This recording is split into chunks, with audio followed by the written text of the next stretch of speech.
My name is Vanna, and I'm a counselor with Hope Now for Youth. And not only that, I serve as a pastor with Hope Now Bible Church. My siblings and I used to get beat a lot from my mom. I will come to later understand that mom, she had a lot of anger. And having 6 kids and 5 of those kids being boys, we made a lot of mistakes and we ticked her off a lot. The first person that I knew that was a gang member was my brother, who's 2 years older than I.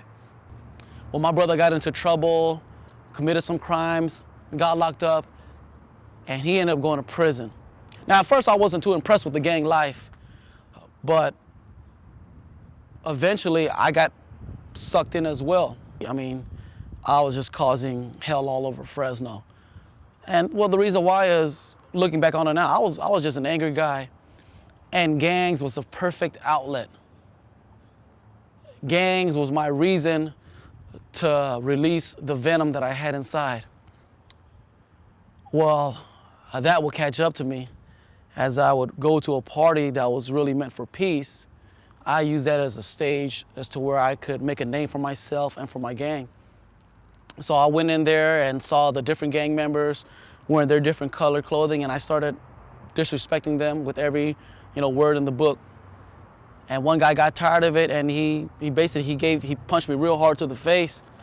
And it was such a hard punch that I fell down to the ground twice. And we got back up, we left, there was a commotion, we left, we came back, and I was going around the neighborhoods looking for some guns, asking all the homies, hey, we need some guns, I just got hit. We need some guns. And so we finally got a hold of some guns, and we came back and we did a drive-by. And then we left where we just did the drive-by, and we went into the alley. That's where we're kind of hanging out at, and we kind of celebrated. And I remember saying these words, man, I hope somebody dies tonight. Well, I wake up the next morning, one of the older homies, they brought out a newspaper and said, man, somebody did die. And then my heart just dropped because I knew that I was going to be the main suspect.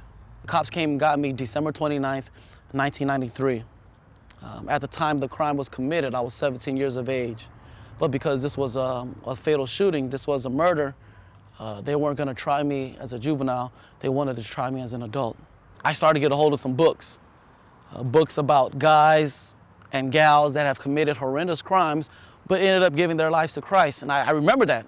I remember reading their stories and being able to relate to them, all the robberies that they committed, all the crimes that they committed, all the living in the life of sin. I could relate to that. But the one thing I couldn't relate to them at the time was them giving their lives to Christ. Well, I was reading a book by Al Capone, his getaway driver. Al Capone, he had a getaway driver, and he ended up giving his life to Christ, and he wrote an autobiography. And at the beginning of each chapter, there was a verse. And the verse, I don't remember what chapter, but I remember the verse. It was John chapter 15, verse 16. And it read, "For you did not choose me, but I chose you." And as soon as I read that verse, I literally heard the voice of God telling me to give my life to him. As soon as I heard God telling me to give my life to him, I closed up the book, and I was basically having dialogue with myself. I said, how can I give my life to you when I'm a Buddhist? I ignored it, opened up the book again and started to read, and I heard that voice again, give your life to God. I closed up the book one more time and says, you know what? You must be the one true God for you to tell me to give my life to you a second time. I've got no choice. Well, it's not that I didn't have no choice, but I felt like I had no choice but to submit to the one true God, and that was the God of the Bible. See, my mom got a lawyer in hopes of me getting out. There was no gun, there were no witnesses, and I had a chance to get out. But reading scripture, reading the Bible, and I was convicted. I couldn't no longer go to court lying. I remember reading, you shall know the truth, and the truth shall set you free. And now I was no longer wanting to serve God just to get out. Now I wanted to serve God because he died for me. And so I ended up signing a plea bargain that say if I signed this plea bargain for second-degree murder, I would get 15 years to life. And I can have a possibility of serving that sentence out of the California Youth Authority. And in the California Youth Authority, the longest they can hold you is at the age of 25. I mean, even though I was 18, I thought, man, that's still 7 years away, and that was still a long time. But the possibility of being in YA and getting out at 25 is better than doing a 15 and life sentence in the CDC, California Department of Corrections. The judge looked at me with remorse, with sympathy, and instead of committing me to the California Department of Corrections, where I probably would still be incarcerated now, he committed me. He didn't house me, but he committed me to the California Youth Authority, which means now my jurisdiction turns over to the California Youth Authority, and the longest they could hold me is at the age of 25. So on October 17th, 2001, I was released back into Fresno. Now, I had heard about Hope Now before. I had heard about Hope Now in 1994 reading the Fresno Bee. But there was I remember writing Roger Manasseh's name down, and I remember writing John Raymond's name down in my little address book, but if you've been locked up for any amount of time, you get moved around, your stuff get moved around, you get lost. Well, I lost a number. Well, there was a guy I was in YA with, and he gave me a card, a business card just like this. He gave me a card, and I called the number. And the number had Sergio's name and number on it, so I called Sergio, and November 2001, I connected with Hope Now for Youth, and I got my first job at the Fresno City College bookstore. I wanted to frame my first check, but I couldn't because I needed the money.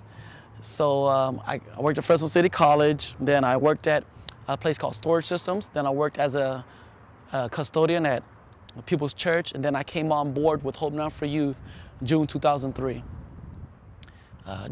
July 2004, I got married, and December 2006, I recently received my Bachelor's of Arts degree in Biblical and Religious Studies, and right now I'm 30 units into my Master of Divinity.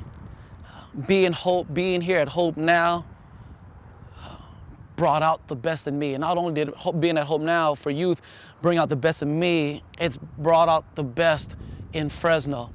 I get an opportunity to give my card to a former enemy. I get my chance to give a card to a stranger, and I have a chance to give a card to a guy that maybe one day will give his life to Christ.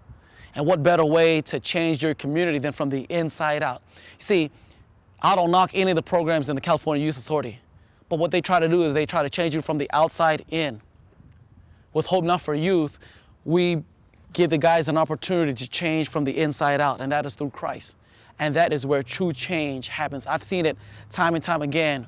When guys change from the inside out, that change is lasting.